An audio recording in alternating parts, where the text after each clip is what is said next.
Swaraj collection Dhalgaon म्हणजे पारंपरिक ते मॉडर्न वस्त्र थेट मिल मधून पुरवठा करणारं वस्त्रदालन.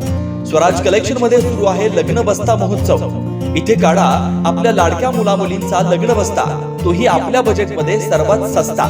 यामध्ये आपल्याला पारंपरिक मॉडर्न साड्या यासह इथेनिक वेअर्स आणि आहेरासाठी भरपूर साड्या भरपूर स्टॉक मध्ये उपलब्ध आहे.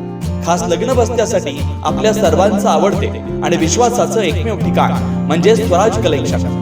वीज बोर्डाजवळ ढालेवाडी रोड, ढालगाव, तालुका कवटेमंका, जिल्हा सांगली. संपर्क 7756 046 177. स्वराज मराठीमध्ये आपलं स्वागत आहे. सर्वसामान्यांचा आवाज, निर्भीड, बेधडक. स्वराज मराठी. निवडणुकांचा धुरळा उडणार. स्थानिक स्वराज्य संस्थांच्या निवडणुकांना अखेर मुहूर्त मिळाला, कारण येत्या 4 महिन्यात निवडणुका घ्या असे आदेश सुप्रीम कोर्टाने दिलेत. त्यामुळे जवळपास 5 वर्षापासून रखडलेल्या मुंबई, पुण्यासह विविध महापालिका, जिल्हा परिषद, पंचायत समित्या, नगरपालिका निवडणुका घेण्यास हिरवा कंदील मिळाला. सध्या विविध स्थानिक स्वराज्य संस्थांवर प्रशासक राज आहे. काय म्हणाले सुप्रीम कोर्ट? तुम्हाला निवडणुका घ्यायच्याच नाहीत का, असा प्रश्न विचारत सर्वोच्च न्यायालयानं निवडणूक थांबवण्याचं कारण वाटत नसल्याचं स्पष्ट केलं. ओबीसी आरक्षणामुळे निवडणुकांचा प्रश्न जैसे ते ठेवण्यात आला होता. मात्र आता निवडणूक घ्यायला सुरुवात करा. नव्या प्रभाग रचनेनुसार निवडणुका घ्यायच्या की जुन्यानुसार?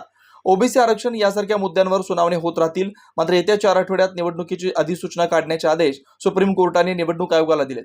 राज्य सरकारनेही कुठलीही आक्षेप नसल्याचं सांगितलंय. त्यामुळे 4 महिन्यात निवडणुका घेण्याचा मार्ग मोकळा झालाय. 4 आठवड्यात अधिसूचना काढण्याचे आदेश. राज्य निवडणूक आयोगाच्या माध्यमातून या निवडणुका लागतील. 4 आठवड्यांच्या आत निवडणुकांची घोषणा होईल, तर सप्टेंबर महिन्यापर्यंत निवडणुकांची प्रक्रिया पूर्ण होण्याची शक्यता आहे. मुंबई महापालिकेसह राज्यातील इतर महापालिकांच्या निवडणुका कोरोना काळापासून घेण्यात आलेल्या नाहीत. त्यामुळे सर्व महापालिकांमध्ये प्रशासकांद्वारे कारभार सुरू आहे. दरम्यान केंद्र व राज्यात सत्ता असल्यानं यावेळी जिल्हा परिषदेवर झेंडा फडकवण्यासाठी भाजपने आतापासून व्यूहरचना आखली आहे. भाजपने राज्यभरातील मंडळांमध्ये चौपट वाढ केली. त्यातून पक्षांचे कार्यकर्ते अखेरच्या घटकापर्यंत पोहोचतील असं मानलं जात आहे. दुसरीकडे महसूल मंत्री व प्रदेशाध्यक्ष चंद्रशेखर बावनकुळे यांनी ग्रामीण भागातील नागरिकांना जिल्हा मुख्यालय येण्याचा त्रास दूर करण्यासाठी अतिरिक्त जिल्हाधिकाऱ्यांची नियुक्ती केली. त्यामुळे प्रशासकीय कामं करण्यासाठी सर्वसामान्यांना मुख्यालयात चक्रा माराव्या लागणार नाहीत. हे दोन्ही निर्णय राज्य पातळीवर असल्यानं सर्वत्र लाभ घेण्याचे भाजपचे प्रयत्न आहेत.